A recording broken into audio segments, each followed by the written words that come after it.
Sou totalmente favorável à democracia. Aqueles que praticaram vandalismo precisam ser punidos. E o Brasil precisa depender menos de política e mais de gestão para resolver os seus problemas. Lula fez seu papel de estadista, mas não deixou de mandar indiretinhas para as inimigas, ao sugerir que os filhos limítrofes do Jair, que não confiam na lisura das urnas eletrônicas, deveriam renunciar aos seus cargos. Não farão. A fraude, como você sabe, só serve para eleger o Nine. Liberdade não é uma autorização para espalhar mentiras sobre as vacinas nas redes sociais. O que pode ter levado centenas de milhares de brasileiros e brasileiras à morte por conta do Covid. Liberdade não é o direito de pregar a instalação de um regime autoritário e o assassinato de adversários. As mentiras, a desinformação e o discurso de ódio foram combustível para o 8 de janeiro. Eu fui para o segundo turno nas 3 primeiras eleições que eu participei. Depois eu ganhei as outras 4 eleições que eu participei. Tudo com voto eletrônico. Fomos em segundo em 2018, com voto eletrônico com a Haddad. E voltamos a ser primeiro em 2022 com voto eletrônico. As pessoas que duvidam das eleições e da legalidade da urna brasileira porque perderam as eleições, por que não pede para o seu partido renunciar todos os deputados e senadores que foram eleitos, os 3 filhos dele que foram eleitos, por que não renunciam em protesto à urna fraudulenta? Xandão, por sua vez, recordou em documentário o plano dos patriotários, que pretendiam enforcá-lo e desovar seu corpo em uma estrada de Goiás. O primeiro plano era num domingo, as forças especiais viriam de Goiânia, 100 pessoas das forças especiais, também é um exagero, mas viriam, me prenderiam e levariam para Goiânia. Essa era a primeira vertente. A segunda era, no meio do caminho para Goiânia, se livrariam do corpo. Aí não seria propriamente uma prisão, seria um homicídio. E a terceira, aí já eram os mais exaltados, defendiam que após o golpe deveria ser preso e enforcado aqui na Praça dos Três Poderes. E a data ainda ficou marcada pela participação do eternamente pior ministro de Lula, José Múcio, que em entrevista à Globo News ratificou que nem sabe o que faz no governo e que ficará no cargo enquanto não achar nada melhor para fazer na vida, o que incentiva um plano urgente do governo para a reabertura dos bingos. Por favor, Lula, faça essa por nós. Eu vim cumprir um papel quando o presidente achar, como eu não tenho partido, não tenho projeto político, vim só servir, vai caber a ele. Alguns jornais dizem que eu vou sair, outros que eu vou ficar. Eu estou à disposição dele, o que ele quiser eu faço. Mas com o presidente o senhor não conversou isso? Não tem... Não, quando alguém fala, ele desconversa, de maneira que eu estou ficando. Muita gente trata o 8 de janeiro como se fosse um evento isolado. Parece até que em um belo dia milhares de alucinados acordaram em suas cidades e pensaram: tá aí, este é um ótimo fim de semana para invadir a Praça dos Três Poderes. Vou ver se os meus parças de bocha topam ir comigo. Não foi. No contexto histórico, esse processo levou uns 20 anos, começando com a organização digital dessa corja por meio de cursos do Olavo de Carvalho e doutrinação em canais do YouTube. Mas, no contexto das eleições de 2022, podemos apontar a não aceitação dos resultados das urnas e os acampamentos em frente aos quartéis como eventos que desaguaram nessa palhaçada perigosa. Admito que me lembro com certo saudosismo desse período, pois eu ria bastante das peripécias dos patriotários, como viajar por quilômetros no para-brisa de um caminhão, tentar contato alienígena via lanterna de celular, rezar para pneu e acreditar na prisão do Alexandre de Moraes. Um integrante do tiro de guerra na época, identificado como Luizinho Fotocópia no TikTok, deu ainda mais detalhes dessa insanidade em seu perfil e confirmou que tudo que a gente imaginava que ocorria nesses espaços aconteceu mesmo, ou foi até pior. Sim, eles cagavam na sacolinha e mijavam em garrafa PET, entupindo bueiros e atraindo pragas com os dejetos. Sim, o armazenamento de comida era precário e eles eram negacionistas até de geladeira, dizendo que o sol na carne ajudaria a matar bactérias. E sim, se o pedido fosse feito, os bolsonaristas lustrariam as botas e as bolas dos militares com a língua. Luizinho conta que qualquer ordem que eles davam, mesmo que só de sacanagem, era acatada prontamente e que os militares obrigatórios de apenas 18 anos cruzavam os caminhos daquele povo como se fossem Moisés cruzando os mares. O relato é interessante porque mostra que, mesmo no exército ou até entre milicos bolsonaristas, o que aconteceu na frente dos quartéis superou qualquer limite do aceitável e foi encarado como um inédito desdobramento do doidismo de bairro brasileiro. Olá, como foi servir ao exército bem no ano em que os bolsonaristas acamparam na beira dos quartéis? Porra, a gente chegava todo santo dia e eles ficavam cantando a manhã inteira pra gente cantos do exército e nacional e a gente ficava tipo, que porra é essa? Nem que era bolsonarista gostava. Ficava todo mundo incrédulo com tamanha bobice dos caras. Era um TG, tá ligado? A gente não ia fazer porra nenhuma. Quando a gente chegava de carro e eles ficavam na frente do portão e a gente não tava fardado, eles falavam, não pode entrar. Aí a gente mostrava a insígnia do exército e eles faziam assim. Sendo que a gente era um bando de bosta. Outra coisa muito engraçada era que eles faziam comida lá, porque eles estavam literalmente acampados. Aí quando a gente tava de guarda, a gente ia lá e pegava a comida deles. A gente falava, ô, dá um cafezinho, dá um pedaço de carne. Quando os caras já fizeram churrasco na minha vez. Vocês acreditam que eles tentavam comprar informações com comida da gente? Tipo, eles ofereciam comida, enquanto eles ofereciam, eles falavam, não, mas você tem alguma informação? Eu pegava e falava, putz, é segredo, vai, me dá essa bolacha aí. Teve uma vez um fato muito engraçado que estavam todos lá na frente cantando e tava bem na hora da minha guarda, que era de tarde. Aí chegou uns amigos meus adiantados, umas 9 da noite, que eu fazia das 6 às 10, e a gente ficou literalmente jogando truco na frente deles. E eles lá assim, meu Deus, é o exército, vai salvar o Brasil. Se nem o general de vocês conseguiu fazer alguma coisa, por que caralho vocês achavam que a gente, atiradores obrigatórios, íamos fazer? Não faz sentido. É a mesma coisa de você tomar uma facada e, em vez de ir pro hospital, você ir pra uma sala de primeiro ano de medicina, porra. E outra coisa eram as pessoas que pegavam roupa de... Não sei se eles já serviram antigamente ou se tinham parentes, mas eles vestiam roupas iguais às nossas, todas surradas, e ficavam lá como se eles fizessem parte do exército. E a gente olhava pra eles assim. Também era muito engraçado chamar a atenção deles, porque era só por diversão. E eles obedeciam, tipo, a gente falava, tira essa cadeira daí, sai daí, e eles saíam. Uns marmanjos, 50 anos, dono de empresa, obedecendo o Luizinho Fotocópia. Aquela pequena informalidade no discurso de Lula, mandando indireta ao Carluxo, pouca e o Rachadinha, foi a brecha perfeita para colunas editoriais inflamados serem publicados com um discurso falacioso de que o presidente fomenta a polarização. A fala irritou também quem? Merval Pereira, que acusa um governo que tem André Fufuca como ministro de ser pouco conciliador. O que me leva a pensar que para alguns só vai estar bom quando o próprio Bolsonaro for indicado para cargo ministerial no atual mandato. O jornalista cometeu um discurso no mínimo confuso, no melhor estilo, sei lá, eu odeio Lula. Chamou Yanomami de Yanomami e reforçou uma dúvida que o povo ainda não encontrou resposta. Como esse cidadão se transformou no presidente da Academia Brasileira de Letras? O discurso do Lula ao tomar posse, ao ser eleito, né? Não foi ao ser eleito, ao tomar posse, foi espetacular. Se ele continuasse naquela toada de união do país, ele tinha esvaziado o bolsonarismo. Se você tem uma visão menos partidária do seu governo, você pode fazer uma coisa mais ampla do que está sendo feito, para desmontar, para desidratar essa oposição extremista.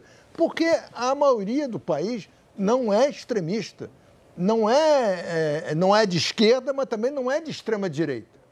Embora esteja fazendo muitas coisas importantes. Essa coisa do Yanomami é fundamental, a Amazônia está sendo recuperada, muita coisa certa. Na mesma Globo News, no entanto, tivemos opinião divergente, como a de Miriam Leitão, que apontou corretamente que a ausência de figuras como Arthur Lira e líderes do Centrão nos eventos do 8 de janeiro transformam esse grupo numa espécie de reedição da Arena, sempre em busca de anistia para golpistas. Tendo a concordar com a Miriam, mas devo fazer ressalva. Como em boa parte da imprensa que rompeu com bolsonarismo e lavajatismo, ela questiona inocentemente de onde vem esse extremismo. Basta olhar o livro que seu próprio filho fez exaltando o Sérgio Moro, Miriam Leitão, que você terá uma ótima pista, queridona. O presidente Lula fez uma pequena referência a quem passou o tempo todo, todos vimos, estimulando exatamente o que aconteceu no 8 de janeiro. Isso é completamente diferente de políticos que foram eleitos, de governadores que foram eleitos e governam e têm seus mandatos respeitados, resolverem não participar do evento porque o presidente Lula está lá. Foi dentro do Congresso Nacional. Arthur Lira não tem nenhuma explicação para não ir. Está com problemas na família, todos respeitamos. Mas tomou um café com Jair Bolsonaro. Isso tem significado político. Na política tudo tem significado.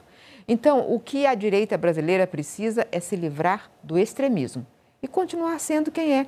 O ano começou com inúmeras polêmicas que envolvem o cristianismo. Em São Paulo, o vereador Burrinho Nunes, do MBL, organizou uma CPI contra o padre Júlio Lancelotti na Câmara Municipal. Após boa adesão de parlamentares da direita, o caso repercutiu negativamente na sociedade. E depois, 10 vereadores arregaram e retiraram as assinaturas do documento, alegando que não sabiam que Burrinho queria investigar o religioso. Desculpa que só serve para deixar de ser ofendido nas redes sociais pelos eleitores, pois só o autor pode exigir cancelamento dessa comissão.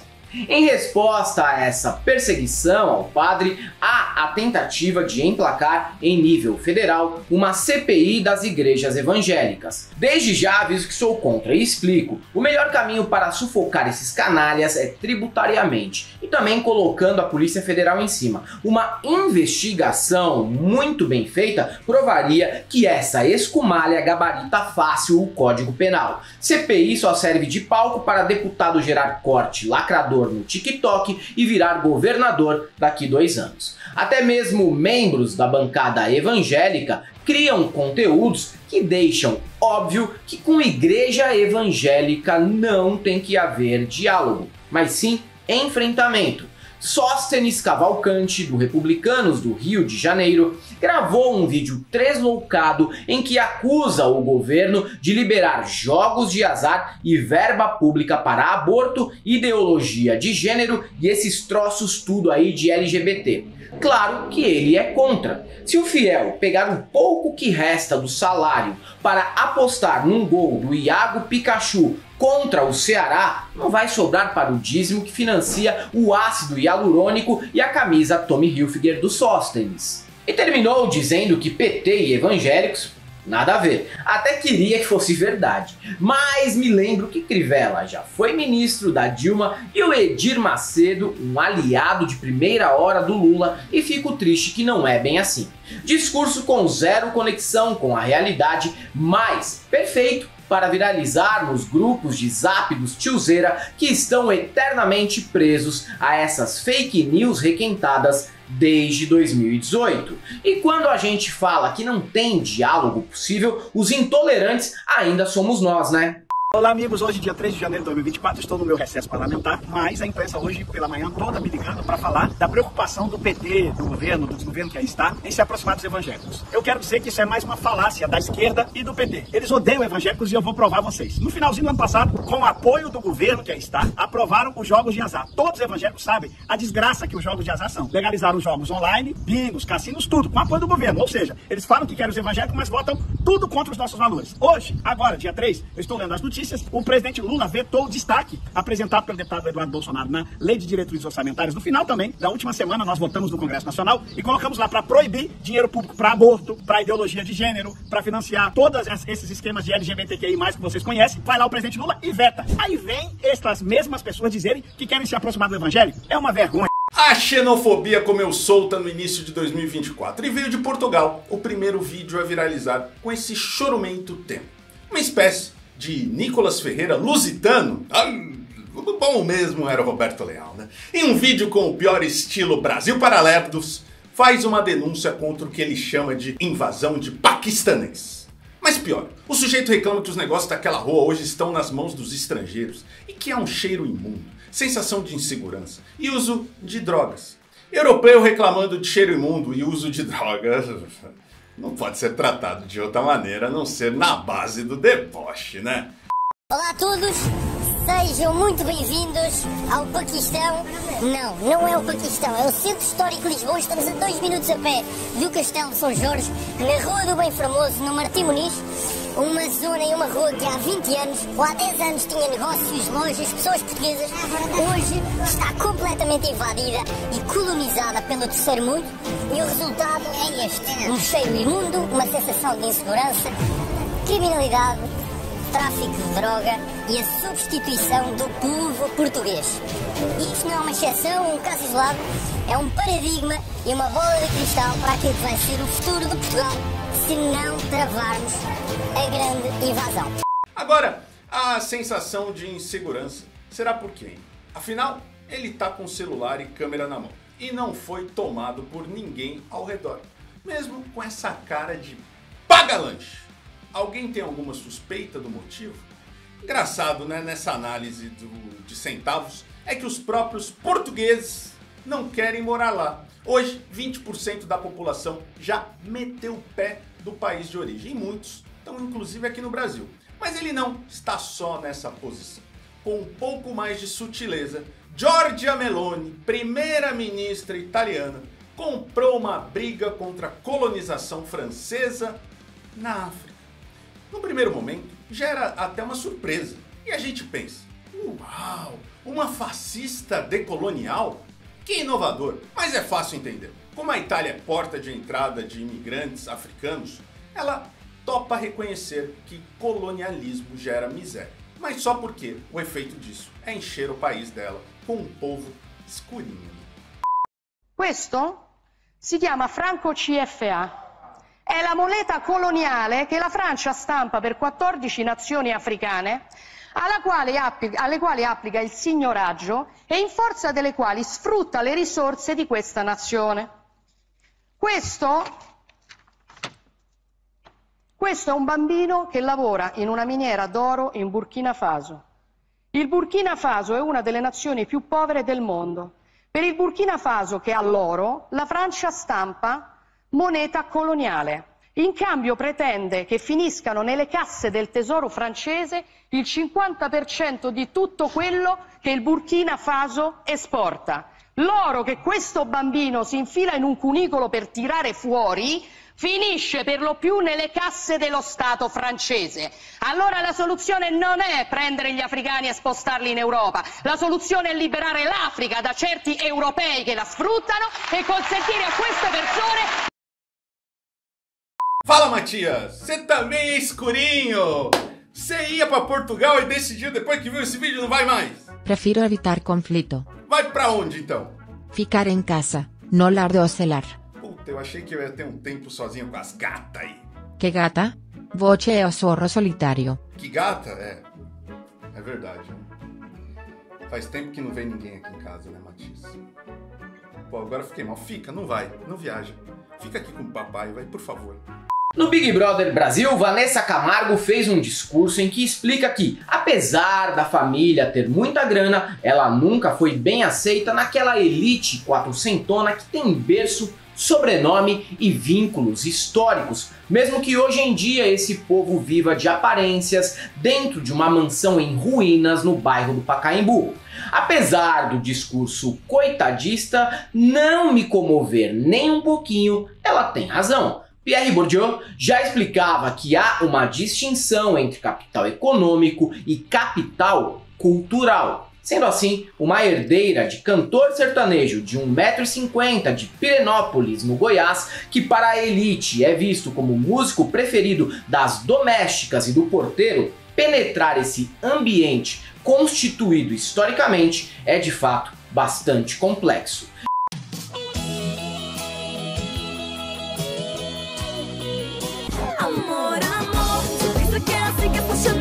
E essas disputas se dão em degraus mais baixos da sociedade também. Alphaville, reduto de novos ricos, profissionais liberais, artistas e endinheirados brancos, mas sem berço, tem recebido moradores com origens distintas e que estariam incomodando a vizinhança com ruídos típicos do cotidiano de qualquer periferia do nosso país. Moto puxando o grau e cortando o giro.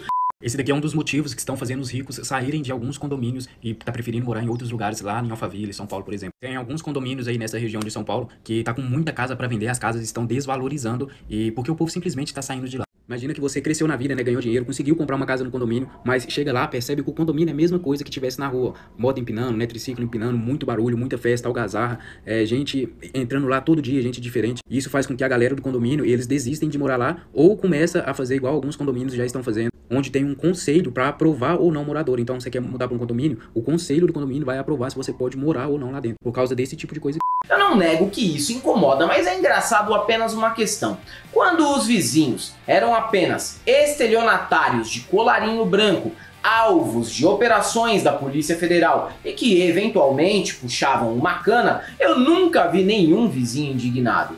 Crime contra a economia popular, ok, é típico do cidadão de bem mesmo, eu compreendo. E esses conflitos de classes descem um pouco mais e chegam até as praias, onde um corno otário pobre premium meteu o jet ski na beira da orla, colocando banhistas em perigo, e tomou um salve geral de populares que àquela altura já estavam com pelo menos 2 caipirinhas de Ascov e 6 latão de Itaipava na mente.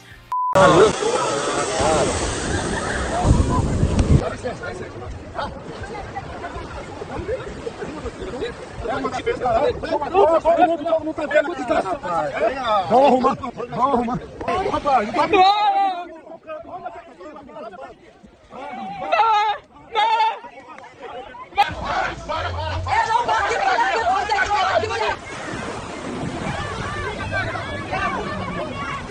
Três exemplos de fragmentação da luta e da batalha que existe entre as classes. Aqui na Galãs prezamos pela honestidade intelectual e jamais tivemos receio de assumir que somos burros. Mas ser burro não é sinônimo de ser desinteressado. Você pode amenizar essa condição procurando saber o mínimo possível para não transparecer que é um completo panaca. Eu amo essa palavra. Eu amo essa palavra. Eu ia falar frase, você vê como eu sou burro.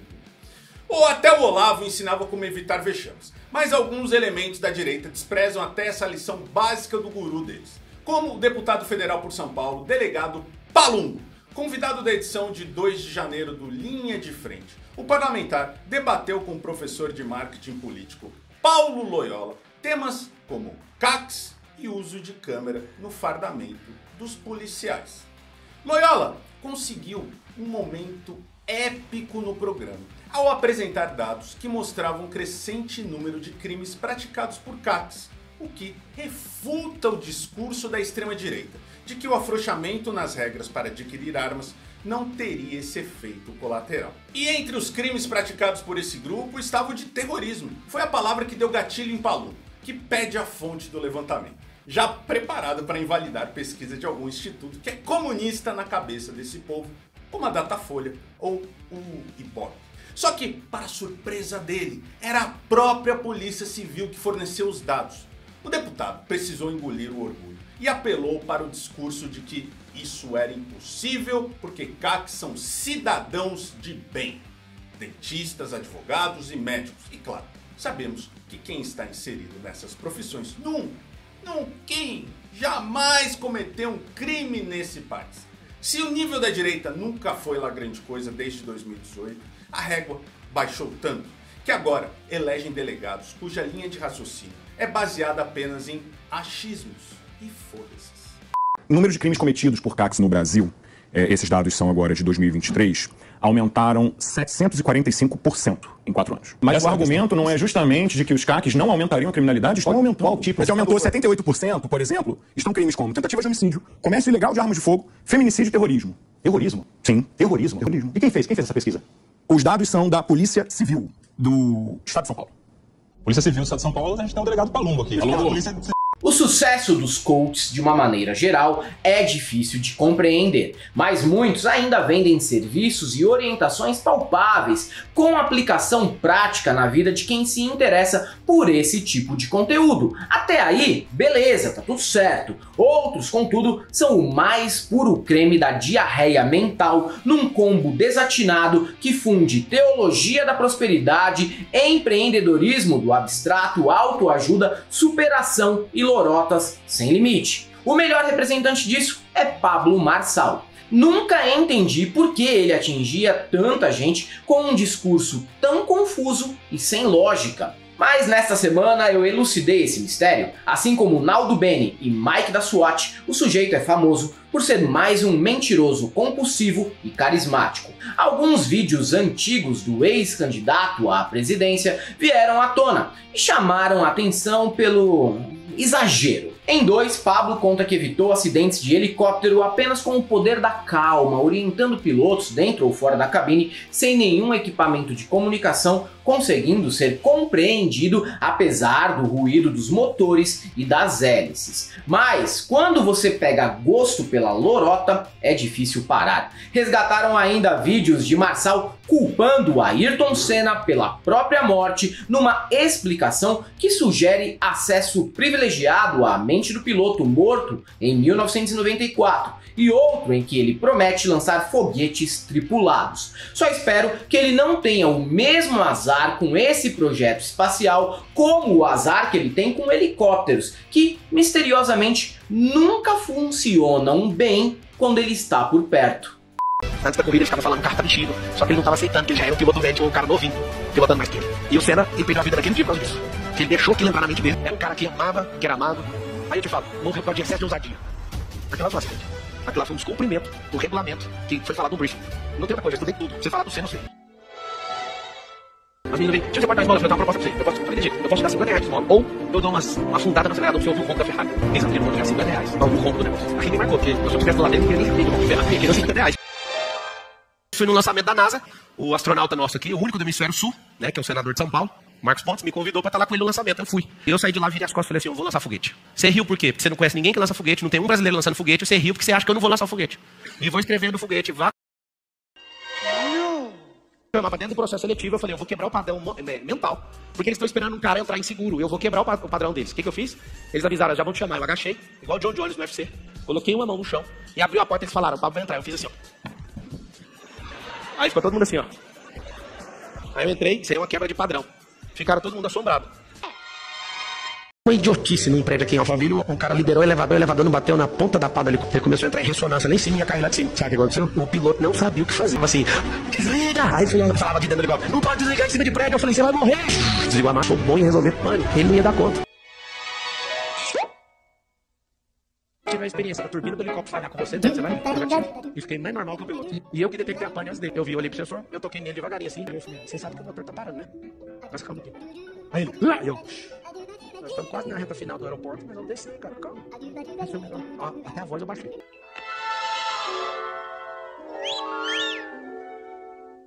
E se você chegou até aqui e gosta do nosso canal, saiba agora que o Matias tem o seu café. Café do Matias aqui da Bicho Café. entra aqui no primeiro comentário. Além do Café do Matias, você pode nos apoiar. Tem o Apoia-se, o Seja Membro, nossa conta corrente, Pix e PayPal.